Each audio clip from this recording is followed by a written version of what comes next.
محترم ہے مگر سرور انبیاء تیری کیا بات ہے، رحمت دو جہاں ایک تیری ذات ہے، حبیب خدا تیری کیا بات ہے، اے حبیب خدا تیری کیا بات ہے۔ روح کونوں نکاپے نکھارا گیا، سب کی بے چینیوں کو قرارا گیا،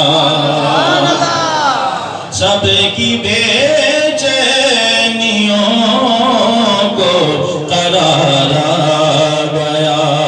مرحبا مرحبا ہر کسی نے کہا، آمد مصطفیٰ تیری کیا بات، مرحبا مرحبا ہر کسی نے کہا، آمد مصطفیٰ تیری کیا بات۔ اما آمنہ فرماتی ہیں، جب رسول اکرم صلی اللہ تعالیٰ علیہ وسلم میرے بطن میں تشریف لائے، کبھی آدم علیہ السلام مبارکبادی کے لیے آ رہے ہیں، کبھی ادریس علیہ السلام مبارکباد دے رہے ہیں، کبھی حضرت یونس علیہ السلام تشریف لا رہے ہیں۔ مبارک ہو اے آمنہ تجھے، مرحبا مرحبا ہر کسی نے کہا۔ ہم نے اعلیٰ حضرت نے یوں نہیں فرمایا کہ نثار تیری چہل پہل پر ہزاروں عید ربیع الاول، سوائے ابلیس کے جہاں میں سبھی تو خوشیاں منا رہے ہیں، سارا جہان میرے نبی کی آمد پہ خوش ہوا، سارا جہان میرے نبی کی آمد پہ خوش ہوا سوائے ابلیس کے۔ ایران کے اندر آتش کدے کے جب کنگرے گرتے ہیں، اس آتش کدے میں زلزلہ بپا ہوتا ہے، لوگ حیران ہیں، ایرانی حیران ہیں کہ 1000 سال سے ہم اس آگ کو جلاتے رہے ہیں، کوئی اس آگ کو نہیں بجھا سکا، یہ آگ خود کیسے بجھ گئی، یہ کنگرے خود کیسے گر گئے، نہ ہم نے زلزلہ دیکھا، نہ ہم نے زمین کو جنبش کرتے ہوئے دیکھا۔ کسی نے کہا کہ آمد مصطفیٰ ہو گئی ہے، مرحبا مرحبا ہر کسی نے کہا، آمد مصطفیٰ تیری کیا بات ہے۔ اور حضرت آمنہ کے دلارے نبی، غمزدہ امتوں کے سہارے نبی، غمزدہ امتوں کے سہارے نبی، روز محشر کہے گی یہ خلق خدا، سب کے مشکل کشا تیری کیا بات۔ میں اپنی بات نہیں کر رہا، یہ حدیث پاک ہے۔ قیامت کے دن ہر بندہ نفسی نفسی پکار رہا ہوگا، اور پوری امت، ساری مخلوق حضرت آدم علیہ السلام کے پاس جائے گی، سرکار کچھ کیجئے، ہر ایک پسینے میں ڈوبا ہوا ہے، وہ فرمائیں گے اذهبوا الی غیری، جاؤ کسی اور کے پاس۔ پھر حضرت ادریس، حضرت یونس، حتیٰ کہ ہر نبی کے پاس جائیں گے لوگ کہ کچھ کیجئے، اس گرمی کے عالم میں، تپتی دھوپ میں، سوا نیزے پر سورج ہے، کیا ہوگا؟ رب کی بارگاہ میں سفارش کیجئے، ہر ایک کہے گا اذهبوا الی غیری، اذهبوا الی غیری، جاؤ کسی اور کے پاس۔ لوگ حضرت عیسیٰ علیہ السلام کے پاس آئیں گے، حضرت عیسیٰ بھی یہی فرمائیں گے، یہ نہیں کہ کسی اور کے پاس نہیں بلکہ در مصطفیٰ کے پاس جاؤ۔ درے حضور کے پاس جاؤ، کہیں گے سارے نبی اذهبوا الی غیری، میرے کریم کے لب پر انا لہا ہوگا، انا لہا ہوگا۔ جب یہ امت حضور اکرم صلی اللہ تعالیٰ علیہ وسلم کے پاس پہنچے گی، میرے آقا یوں نہیں فرمائیں گے کہ جاؤ کسی اور کے پاس، نہیں بلکہ فرمائیں گے آؤ میں اسی کام کے لیے بیٹھا ہوں، آؤ میں اسی کام کے لیے بیٹھا ہوں۔ حضرت آمنہ کے دلارے نبی، غمزدہ امتوں کے سہارے نبی، غمزدہ امتوں کے سہارے نبی، روز محشر کہے گی یہ خلق خدا، سب کے مشکل کشا تیری کیا بات ہے۔ اللہ تبارک و تعالیٰ حضور اکرم صلی اللہ تعالیٰ علیہ وسلم کی سچی محبت نصیب فرمائے۔ تمام عاشقان رسول کو حضور اکرم صلی اللہ تعالیٰ علیہ وسلم کی ولادت باسعادت کا مہینہ بہت بہت مبارک ہو۔ عزیزان محترم، یقیناً عالم اسلام میں جہاں جہاں عاشقان رسول موجود ہیں، حضور اکرم صلی اللہ تعالیٰ علیہ وسلم سے محبت رکھنے والے موجود ہیں، جب یہ ماہ مقدس آتا ہے یقیناً ان کے دل باغ بہار ہو جاتے ہیں۔ ہر عاشق جو اٹھتا ہے کہ میرے نبی کی ولادت کا مہینہ آ گیا ہے، حضور اکرم صلی اللہ تعالیٰ علیہ وسلم کی ولادت باسعادت کا مہینہ آ گیا ہے، اور کیوں نہ خوش ہو عزیزان محترم، ہم ایک جو فانی نعمت ہے اس کے ملنے پر جب اتنی خوشی مناتے ہیں، اور اللہ تبارک و تعالیٰ کسی کو بیٹا عطا فرما دے تو وہ خوشی سے پھولا نہیں سماتا، خوشیاں کرتا پھرتا ہے، اور اس کی خوشی میں عزیزان محترم وہ لنگر بھی پکاتا ہے، لوگوں کو بلاتا بھی ہے، دوستوں کو بھی بلاتا ہے، دعوت بھی کرتا ہے کہ یارو مجھے اللہ تبارک و تعالیٰ نے بیٹا عطا فرمایا ہے۔ جب یہ بیٹے کی خوشی ہو سکتی ہے تو حضور اکرم صلی اللہ تعالیٰ علیہ وسلم کی آمد کی خوشی کیوں نہیں ہو سکتی؟ تو عزیزان محترم، یقیناً یہ ہر ایک ایمان کی بات ہے، جسے اللہ تبارک و تعالیٰ نے یہ توفیق بخشی ہو، جسے اللہ تبارک و تعالیٰ نے یہ ایمان عطا کیا ہو، وہ سمجھ جائے کہ اگر یہ دن نہ آتا، حضور صلی اللہ تعالیٰ علیہ وسلم کی آمد نہ آتی، ذرا حضور کی آمد سے پہلے کے حالات لوگ بخوبی جانتے ہیں کہ حضور اکرم صلی اللہ تعالیٰ علیہ وسلم کی آمد سے پہلے حالات کیا تھے۔ یہ تمام ظلمتوں کے اندھیرے اگر چھٹے ہیں، یہ ظلمتیں دور ہوئی ہیں تو حضور اکرم صلی اللہ تعالیٰ علیہ وسلم کی آمد کے صدقے سے دور ہوئی ہیں، ورنہ وہ تو عرب کے ایسے لوگ تھے کہ اپنی بیٹیوں کو زندہ درگور کر دیتے تھے، بیٹیوں کو زندہ درگور کر دیتے تھے، وہ اپنی بے عزتی سمجھتے تھے کہ بیٹی کیوں پیدا ہو گئی، اب ہم کس کے نکاح میں اس کو دیں گے، اس کو بے عزتی سمجھتے ہوئے اسے درگور کر دیتے تھے، زندہ دفن کر دیتے تھے۔ عزیزان محترم، وہ عرب لوگ جو سالہ سال جھگڑوں میں رہا کرتے تھے، ان کی تھوڑی تھوڑی سی بات پر، معمولی بات پر اتنے لمبے جھگڑے ہو جاتے تھے، کئی سال گزر جاتے، قتل و غارت ہو جاتے، لیکن آمد مصطفیٰ جب ہوئی، وہی عرب ایک دوسرے سے ایسی محبت کرنے لگ گئے۔ فتح مکہ کے بعد عزیزان محترم، جب رسول اللہ صلی اللہ تعالیٰ علیہ وسلم کے عاشق مکہ المکرمہ سے مدینہ طیبہ ہجرت کر کے آتے ہیں، اللہ اکبر، اس حالت میں عزیزان محترم انہوں نے اپنے سارے کاروبار، اپنے گھر والوں کو چھوڑا، عزیز و اقارب کو چھوڑا، جو کفر پر تھے، جنہوں نے ایمان لایا، سارا گھر بار چھوڑ کر، عزیز و اقارب چھوڑ کر مکہ المکرمہ سے جب مدینہ طیبہ میں آتے ہیں، ان کے پاس نہ مال ہے، نہ دولت ہے، نہ گھر ہے، نہ رہنے کو کوئی جھونپڑی ہے، لیکن قربان جاؤں وہاں کے جو لوگ تھے حضور اکرم صلی اللہ تعالیٰ علیہ وسلم سے محبت کرنے والے انصار لوگ جو تھے، مدینہ طیبہ کے رہائشی تھے، انہوں نے کہا کہ غم نہ کرو، میرے آقا علیہ السلام نے ارشاد فرمایا کیا مدد کر سکتے ہو؟ حضور اکرم صلی اللہ تعالیٰ علیہ وسلم کی آواز پر لبیک کہتے ہوئے سب نے کہا یا رسول اللہ صلی اللہ تعالیٰ علیہ وسلم، ہمارے گھر میں جو جو چیزیں اضافی موجود ہیں ہم ان کی بارگاہ میں پیش کرتے ہیں، قبول فرما لیجیے۔ عزیزان محترم، ہر چیز کو آدھا آدھا کر دیا گیا، آدھا ایک صحابی کو دے دیا گیا جو ہجرت کر کے آیا، حتیٰ کہ جس کے پاس 2 بیویاں تھی اس نے ایک بیوی کو طلاق دے کے حضور اکرم صلی اللہ تعالیٰ علیہ وسلم سے کہا کہ میں اپنے بھائی کے لیے اسے پیش کرتا ہوں۔ تو عزیزان محترم، یہ وہ لوگ تھے جو اپنی بیٹیوں کو خود زندہ درگور کرتے تھے، لیکن آمد مصطفیٰ کے بعد محبت کا ایسا پیغام پھیلا پوری کائنات کے اندر، عزیزان محترم، امن اور محبت کا ایسا پیغام پھیلا کہ وہ ایک دوسرے پر اپنی جان نچھاور کرنے لگ گئے۔ تو عزیزان محترم، اللہ تبارک و تعالی ہمیں اس ماہ مقدس میں خوب خوشیاں منانے کی توفیق عطا فرمائے۔ چونکہ آج کے حوالے سے انشاءاللہ یہ ماہ مقدس، پورا ماہ مقدس حضور اکرم صلی اللہ تعالی علیہ وسلم کی ولادت باسعادت کے حوالے سے انشاءاللہ بیانات جاری رہیں گے، لیکن آج اس مختصر سے وقت میں جس عاشق رسول صلی اللہ تعالی علیہ وسلم کی میں آج آپ کی طرف اس کی توجہ دلانا چاہتا ہوں، وہ عاشق رسول ہے غازی علم الدین شہید رحمت اللہ علیہ۔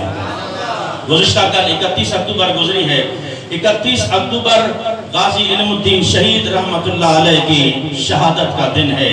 آج ہم نے اس عاشق رسول کو سلام عقیدت پیش کرنا ہے، آج اس عاشق رسول کو خراج تحسین پیش کرنا ہے جس نے حضور اکرم صلی اللہ تعالی علیہ وسلم کی ذات بابرکات پر، آپ کی ناموس پر، آپ کی عزت اور ناموس پر اپنی جان نچھاور کر دی۔ غازی علم الدین شہید رحمت اللہ علیہ عزیزان محترم ایک ترکان کا بیٹا اور چپٹا ان پڑھ، جس نے کہتے ہیں کہ ناظرہ قرآن بھی پڑھا ہوا نہیں تھا۔ اس دور میں جب راجپال ہندو نے حضور اکرم صلی اللہ تعالی علیہ وسلم کی گستاخی کرتے ہوئے ایک کتاب لکھی، معاذ اللہ رنگیلا رسول، معاذ اللہ ثم معاذ اللہ، اس کتاب کے اندر بے تحاشا حضور اکرم صلی اللہ تعالی علیہ وسلم کی عزت اور ناموس پر حملے کیے گئے۔ جگہ جگہ رسول اکرم صلی اللہ تعالی علیہ وسلم کی اس راجپال بدبخت نے اس کتاب میں گستاخیاں لکھی۔ عزیزان محترم، اس دور کے جو رہنما تھے مسلمانوں کے، انہوں نے بڑا احتجاج کیا، حتیٰ کہ بات عدالت تک گئی۔ وہاں جب یہ بات پہنچتی ہے، چونکہ حکمرانی بھی انہی کی تھی، لوگ بھی انہی کے تھے، حکومت بھی انہی کی تھی، اسے بلایا گیا اور صرف 6 ماہ کی اسے قید ہوتی ہے، اور 6 ماہ کے بعد یہ ہے تاکہ 6 مہینے گرفتار بھی نہیں ہوا، اس کے بعد پھر اسے رہائی مل جاتی ہے۔ لوگ بڑے بے چین، عاشقان رسول بے چین کہ رسول اکرم صلی اللہ تعالی علیہ وسلم کی شان میں اتنی بڑی گستاخی ہو جائے اور پھر یہ گستاخ نکل کے زندہ پھر رہا ہو۔ بڑے بڑے جلسے ہوئے اس ٹائم میں، بڑے احتجاج ہوئے، لیکن حکومت نے کوئی نہ سنی، حتیٰ کہ پھر وہی ہوا کہ علماء کو گرفتار کیا گیا، انہیں جیل اور قید کی صحبتوں میں ڈالا گیا۔ لیکن عزیزان محترم، اسی اسنا میں غازی علم الدین فرماتے ہیں کہ میں اپنے بابا جان کے ساتھ کوہاٹ اسٹیشن پر مزدوری کر رہا تھا، وہاں کوہاٹ اسٹیشن پر ترکھانی کا کام چل رہا تھا، لکڑی کا کام چل رہا تھا، میں اپنے والد کے ساتھ ہاتھ بڑھا رہا تھا۔ اسی اسنا میں حضرت غازی علم الدین شہید فرماتے ہیں میں نمازی تو الحمدللہ بچپن سے تھا ہی، ساتھ ہی ایک مسجد تھی، میں وہاں نماز پڑھنے چلا گیا۔ نماز یہ میں بتا رہا ہوں کہ غازی علم الدین فرماتے ہیں مجھے عشق کی چنگاری کہاں سے لگی، عشق رسول کی چنگاری مجھے کہاں سے لگی۔ غازی فرماتے ہیں کہ میں جب نماز کے لیے گیا، نماز پڑھنے کے بعد بہت بڑی مسجد تھی، میں مسجد سے باہر نکلنے لگا، سین میں دیکھا کہ ایک بوڑھا شخص ہے، ضعیف العمر شخص ہے، زارو قطار دھاڑے مار مار کے رو رہا ہے۔ اللہ اکبر۔ غازی علم الدین فرماتے ہیں مجھے اس سے یہ رونا دیکھا نہ گیا، میں قریب گیا، بابا جان کسی چیز کی ضرورت ہے، کسی نے مارا ہے، کوئی تکلیف دی ہے؟ وہ بوڑھا رو کے کہتا ہے کہ بیٹا نہ مجھے کسی نے تکلیف دی ہے، نہ مجھے کسی نے مارا ہے، میں اپنی ذات پہ رو رہا ہوں، افسوس کر رہا ہوں کہ بوڑھا ہو گیا ہوں، اب ان ہاتھوں میں طاقت نہیں رہی۔ بیٹا کہاں سے آئے ہو؟ میں نے عرض کی کہ میں لاہور سے آیا ہوں۔ فرمایا بیٹا تمہیں معلوم نہیں تمہارے شہر کے اندر راجپال گستاخ نے میرے آقا کی گستاخی کی ہے، افسوس ان ہاتھوں میں دم ہوتا میں ان ہاتھوں سے اس کا سر قلم کر دیتا۔ رو اس لیے رہا ہوں کہ یا رسول اللہ مجھے معاف کرنا، اس جسم میں وہ طاقت نہیں ہے کہ میں اس کا بدلہ لے سکوں۔ غازی علم الدین شہید کی آنکھوں میں آنسو آ جاتے ہیں، چھاتی سے لگاتے ہوئے ارشاد فرمایا بابا غم نہ کر، یہ قرض میں اتار دوں گا، یہ قرض میں اتار دوں گا۔ غازی علم الدین شہید رحمت اللہ علیہ فرماتے بس وہیں سے چلا سیدھا لاہور آیا۔ لاہور پہنچ کر غازی علم الدین فرماتے ہیں پھر میں ایک رات بے چینی ہے، بے قراری ہے کہ یہ کام ضرور کرنا ہے۔ عزیزان محترم غازی علم الدین فرماتے ہیں پھر ایک رات آئی میں نے خواب دیکھا، اللہ اکبر، قسمت انگڑائی لے کے جاگ اٹھی۔ غازی علم الدین شہید رحمت اللہ علیہ فرماتے ہیں ایک ایک نوجوان آیا، ایک ہستی آئی، سارا چہرہ ڈھانپا ہوا ہے، آنکھیں نور کی طرح ٹپک رہی ہیں، نور نکل رہا ہے، آنکھیں بتا رہی ہیں کہ کوئی حسین چہرہ آیا ہے، کوئی حسین چہرہ آیا ہے۔ غازی علم الدین فرماتے ہیں، مجھے ٹھوکر لگا کے کہتے ہیں غازی اٹھ، غازی اٹھ۔ حضرت غازی علم الدین شہید رحمت اللہ علیہ فرماتے ہیں، خواب میں دیکھ رہا ہوں، میں اٹھا اور اس کو دیکھا، سارا چہرہ ڈھانپا ہوا ہے، نقاب پوش ہے، آنکھیں صرف نظر آ رہی ہیں۔ اتنا کہہ کے کہا کہ غازی اٹھ، راجپال کو ٹھکانے لگا دے، راجپال کو۔ علم الدین محمد دے نام تو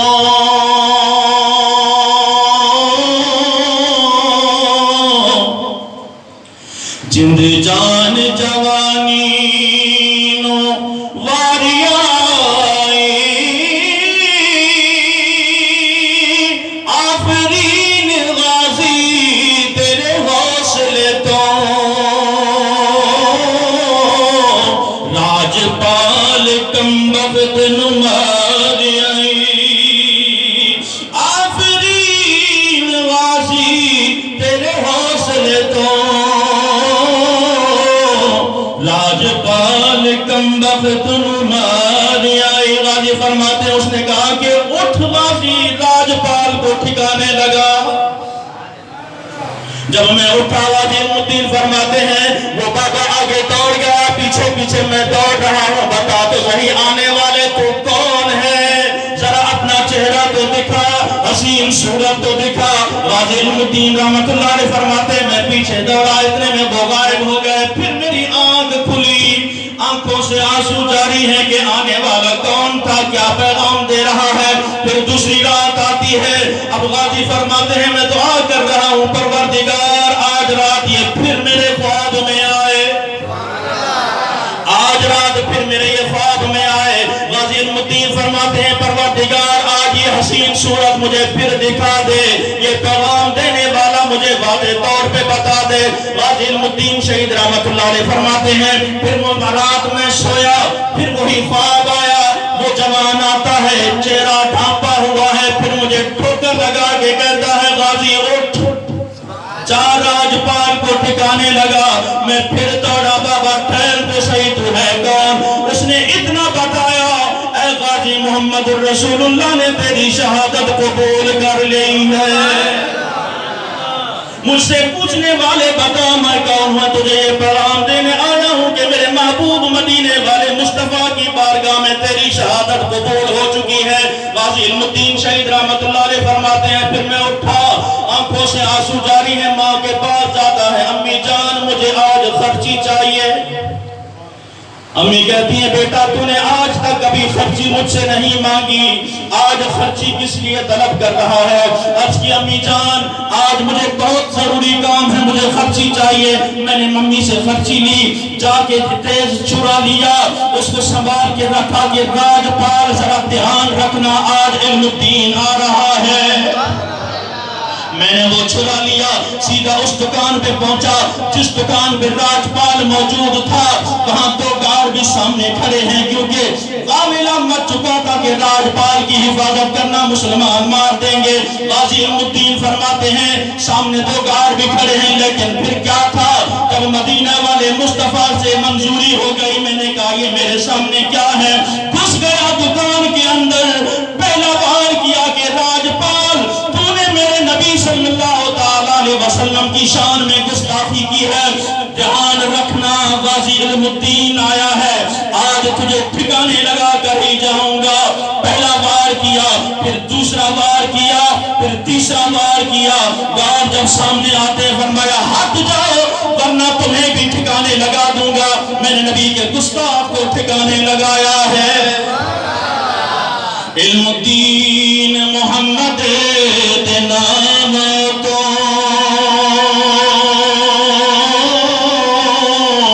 جد جان جوانی نو واریاں آفرین غازی تیرے حوصلے نو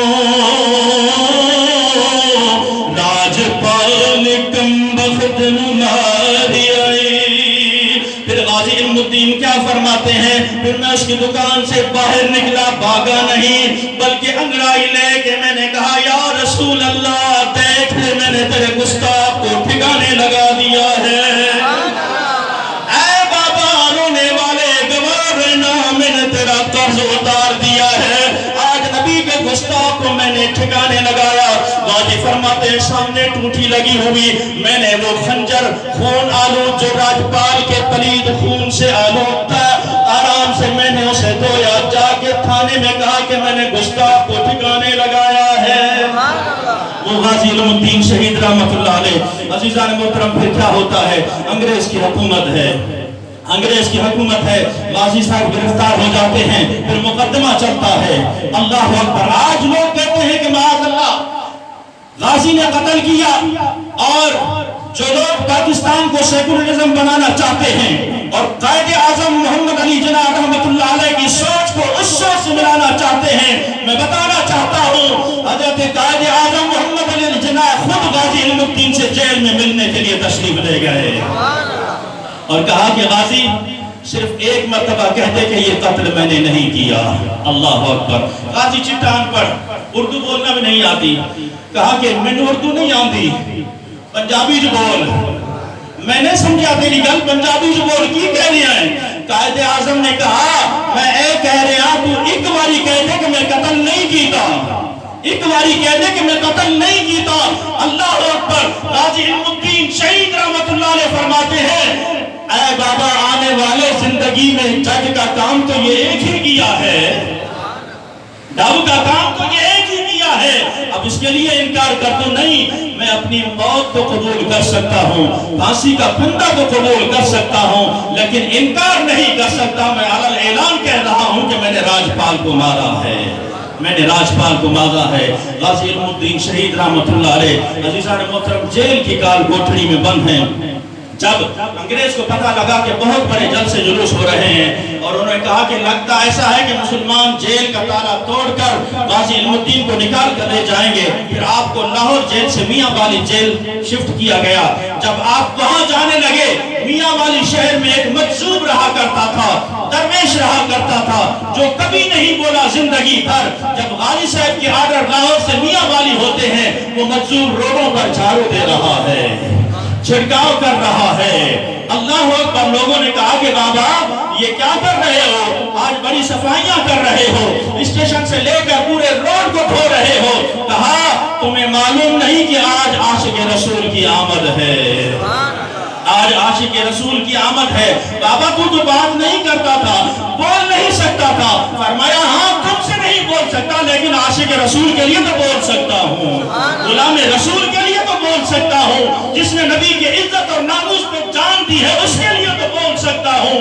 لوگوں ہٹ جاؤ، یاد رکھنا ایک میان میں دو تلواریں نہیں رہ سکتی، ایک عاشق آ رہا ہے، ایک عاشق آ رہا ہے۔ جب غازی علم الدین رحمت اللہ علیہ کی سواری میاں والی پہنچتی ہے، اس عاشق رسول کا انتقال ہو جاتا ہے، اس درویش کا انتقال ہو جاتا ہے۔ لوگوں اب عاشق رسول تمہارے پاس پہنچ چکا ہے، غلام رسول تمہارے پاس پہنچ چکا ہے، میں جا رہا ہوں۔ وہ غازی علم الدین شہید فرماتے ہیں ایک مرتبہ ایک حسین و جمیل چہرے والا مجھے جیل کے اندر ملنے آ گیا، ملاقات کرنے آ گیا، اس کے روشن چہرے سے پورا کمرہ جگمگا رہا تھا۔ میں نے کہا حضور آپ کون ہیں؟ مجھ غریب چٹے ان پڑھ سے یہاں ملنے چلے آئے۔ فرمایا مجھے موسیٰ کلیم اللہ کہتے ہیں، مجھے موسیٰ کلیم اللہ کہتے ہیں۔ حضور مجھ پر اتنا کرم، کہاں علم الدین چٹان پر جاہل، کہاں آپ پیغمبر خدا مجھ سے ملنے چلے آئے، وجہ کیا ہے؟ آپ فرماتے ہیں حضرت موسیٰ علیہ نبینا وعلیہ السلام فرماتے ہیں اے غازی جب بھی رسول اللہ کی بارگاہ میں جاتا ہوں رسول اللہ کی زبان پر ہوتا ہے علم الدین علم الدین علم الدین۔ آج دل نے چاہا کہ جاؤں اس علم الدین کی زیارت تو کر کے آؤں، کیسا عاشق رسول ہے جس کو ہر وقت میرے آقا علیہ السلام یاد رکھتے ہیں۔ عزیزان محترم غازی علم الدین فرماتے ہیں پھر کئی ہستیاں مجھ سے ملنے آئی، کبھی پیر مہر علی شاہ صاحب ملنے آ رہے ہیں، کبھی پیر قمر الدین سیالوی رحمت اللہ علیہ ملنے آ رہے ہیں، کبھی پیر سید جماعت علی شاہ صاحب رحمت اللہ علیہ، یہ اس وقت کے چوٹی کے بہت بڑے عالم دین، بزرگان عالم دین، سید سادات گھرانے گزرے ہیں، اس کے چشم و چراغ گزرے ہیں۔ ایک مرتبہ پیر جماعت علی شاہ صاحب آئے، فرمایا حضرت غازی فرماتے ہیں کہ حضور میں تو چٹا ان پڑھ ہوں، مجھے کچھ پڑھنا نہیں آتا، آج آپ اتنی بڑی ہستی آئی ہیں، کچھ مجھے سنا دیں، کچھ مجھے سنا دیں۔ پھر جماعت علی شاہ صاحب رحمۃ اللہ علیہ فرماتے ہیں اے غازی تو نے حضرت یوسف علیہ السلام کی سنت ادا کی ہے، تجھے سورہ یوسف نہ سنا دوں؟ سورہ یوسف نہ سنا دوں؟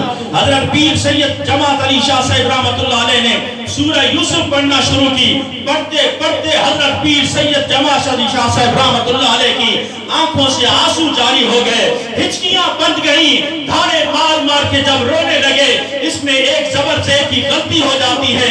غازی صاحب فرماتے ہیں بابا جی غلطی لگ گئی ہے، بابا جی غلطی لگ گئی ہے۔ پیر جماعت علی شاہ صاحب رحمۃ اللہ علیہ رو کے فرماتے ہیں غازی تو چٹ ان پڑھ ہے، تجھے کیا معلوم میں تو زبانی پڑھ رہا ہوں، تجھے کیسے پتا لگا کہ غلطی لگ گئی؟ فرمایا بابا جی آپ تو پھٹی پر پڑے ہیں، آپ تو مدرسے میں کسی استاد سے پڑھے ہیں، مجھے خود رسول اللہ یہاں قرآن پڑھانے آتے ہیں، مجھے خود رسول اکرم صلی اللہ تعالیٰ علیہ وسلم سے میں نے قرآن پڑھا ہے، اس لیے بابا جی غلطی لگ گئی ہے۔ وہ غازی علم الدین شہید رحمت اللہ علیہ 6 لاکھ کا جنازہ، 6 لاکھ کا مجمع اس دور میں عزیزان محترم یہ بہت بڑا مجمع تھا۔ علامہ اقبال رحمت اللہ علیہ بھی مجمع میں شامل ہیں، پیر جماعت علی شاہ صاحب بھی جنازے میں شامل ہیں، پیر سید دیدار علی، بڑی بڑی بزرگ ہستیاں جب صفے بن جاتی ہیں لوگ دوڑ رہے ہیں کہ ہمیں کاندھا مل جائے، ہمیں کاندھا مل جائے۔ عزیزان محترم جب قبرستان کی طرف دوڑنے لگے حضرت علامہ اقبال رحمت اللہ علیہ نے دوڑ لگا دی۔ کسی نے پوچھا کہ آپ اپنی عمر کا تقاضا دیکھیے، دوڑ رہے ہیں، کیا جلدی ہے؟ کہا لوگوں تمہیں کیا معلوم یہ کون جا رہا ہے، تمہیں کیا معلوم یہ کون جا رہا ہے؟ علامہ اقبال رحمت اللہ علیہ آگے بڑھ کر غازی علم الدین شہید رحمت اللہ علیہ کے ہاتھ پر اپنا ہاتھ رکھ کے فرماتے ہیں غازی میں تو شعر شاعری کرتا رہا، تو بازی مجھ سے لے گیا، تو مجھ سے بازی لے گیا، تو مجھ سے بازی لے گیا۔ وہ غازی علم الدین شہید رحمت اللہ علیہ صفے بن جاتی ہیں، جنازہ تیار ہے، پیر سید دیدار علی شاہ صاحب رحمت اللہ علیہ جنازے کے لیے آگے بڑھتے ہیں۔ ایک مرتبہ پیچھے مڑ کے صفے درست کرنے کو دیکھا، پیچھے مڑ کے دیکھتے ہی غش کھا کے زمین پہ گر جاتے ہیں، بے ہوش ہو جاتے ہیں۔ جب ہوش آتا ہے رو کے عرض کرتے ہیں یا رسول اللہ صلی اللہ تعالیٰ علیہ وسلم ساری زندگی میں تیری حدیثیں پڑھاتا رہا، تیری حدیثیں پڑھتا رہا، پڑھاتا رہا، کبھی خواب میں بھی مجھے دیدار نہیں کرایا، کبھی خواب میں بھی دیدار نہیں کرایا، اور آج خود بنفس نفسی غازی کے جنازے میں تشریف لے آئے۔ وہ غازی علم الدین شہید رحمت اللہ علیہ عزیزان محترم پیر سید جماعت علی شاہ صاحب بہت بڑی اس وقت کی ہستی۔ آپ جب سامنے پہنچے جنازے کے تو لوگ کفن کھولنے لگے چہرے کی طرف سے کہ دیدار کرائیں۔ اللہ اکبر، پیر سید جماعت علی شاہ صاحب رحمت اللہ علیہ فرماتے ہیں نہیں لوگوں پاؤں کی طرف سے کفن کھولو، پاؤں کی طرف سے کفن کھولو۔ عرض کی حضور لوگ تو چہرہ دیکھتے ہیں، فرمایا بس میں جو کہہ رہا ہوں پاؤں کی طرف سے کفن کھولو۔ جب پاؤں کی طرف سے کفن کھولا گیا پیر سید جماعت علی شاہ صاحب رحمت اللہ علیہ تحریک پاکستان میں صف اول میں ان کا شمار ہوتا ہے، آزادی پاکستان میں صف اول میں ان کا شمار ہوتا ہے۔ پیر سید جماعت علی شاہ صاحب رحمت اللہ علیہ جن کے ہزاروں مرید بھی جنازے میں موجود ہیں، آپ نے جب وہ کفن کھلتا ہے پاؤں پکڑ کے پیر جماعت علی شاہ صاحب رحمت اللہ علیہ غازی کے پاؤں پکڑ کے آپ چومنے لگ گئے، رونے لگ گئے، اور رو کے ارشاد فرما رہے تھے اے غازی تو ہم سے بازی لے گیا۔ لوگ حیران ہیں کہ حضور آپ سید اعلیٰ ذات ہیں، وہ ایک ترکھان کا بیٹا ہے۔ فرمایا یہ وہ ہے جس نے میرے نانا جان کی عزت اور ناموس پہ پہرا دیا ہے۔ اللہ تبارک و تعالی ہمیں حضور اکرم صلی اللہ تعالی علیہ وسلم کی عزت اور ناموس پر مر مٹنے کی توفیق عطا فرمائے۔ وآخر دعوانا الحمدللہ رب العالمین۔ جن حضرات نے سنتیں نہیں پڑھی سنتیں پڑھو۔